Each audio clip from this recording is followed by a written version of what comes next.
ইউনূসরা পালানোর চেষ্টা করবে। আমি আজকে মিডিয়ার মাধ্যমে এখানে বন্ধুরা আছেন, আমি আপনাদেরকে একটি আহ্বান জানাতে চাই। দেশে যারা আমাদের এই বক্তব্য দেখবেন, বিমানবন্দরের দিকে খেয়াল রাখবেন।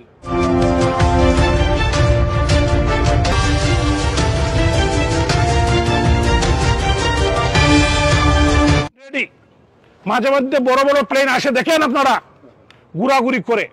সময় বেশি নাই, ইউনূসরা পালানোর চেষ্টা করবে। আমি আজকে মিডিয়ার মাধ্যমে এখানে বন্ধুরা আছেন, আমি আপনাদেরকে একটি আহ্বান জানাতে চাই। দেশে যারা আমাদের এই বক্তব্য দেখবেন, বিমানবন্দরের দিকে খেয়াল রাখবেন। যারা খেয়াল রাখবেন যাতে এরা পালাতে না পারে দেশ থেকে। এবং এখানে এই রেজিমের যারা আসবে, আমরা আগেও বলেছি, এদেরকে আমরা প্রতিরোধ করে তুলতে হবে। 10 তারিখে যেখানে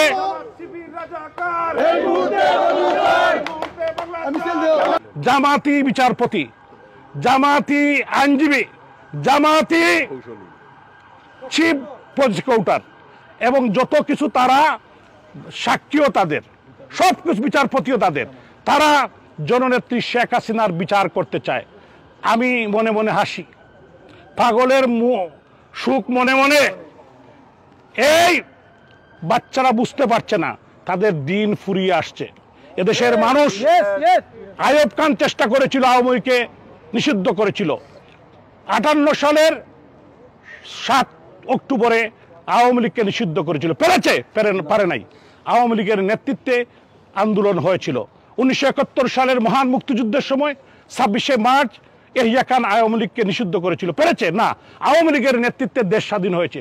30 লক্ষ মানুষ আত্মাহুতি দিয়েছে, রক্ত দিয়েছে, 3 লক্ষ মা বোন সবরম দিয়েছে, দেশ স্বাধীন হয়েছে। পতাকা মানচিত্র, একটি দেশ, একটি পতাকা আমরা পেয়েছি জাতির পিতা বঙ্গবন্ধু শেখ মুজিবুর রহমানের নেতৃত্বে।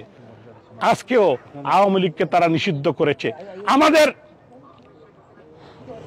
বাংলাদেশ ছাত্রলীগ, এখানে যারা ছাত্রলীগের নেতৃবৃন্দ আছেন, যে ছাত্রলীগ আমাদের যৌবনের ভালোবাসা প্রেম, সেই ছাত্রলীগকে তারা নিষিদ্ধ ঘোষণা করেছে।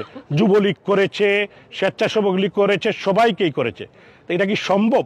18 কোটি মানুষের দেশ, যেখানে প্রত্যেকটি গড়ে, প্রত্যেকটি পাড়ায়, প্রত্যেকটি মহল্লায়, বাংলার টেকনাফ থেকে তেঁতুলিয়া, সুন্দরবন থেকে সুনামগঞ্জ, পৃথিবীর যে বাঙালি যেখানে আছেন, প্রত্যেক গড়েই আওয়ামী লীগের কর্মী আছে, যুবলীগের কর্মী আছে, ছাত্রলীগের কর্মী আছে।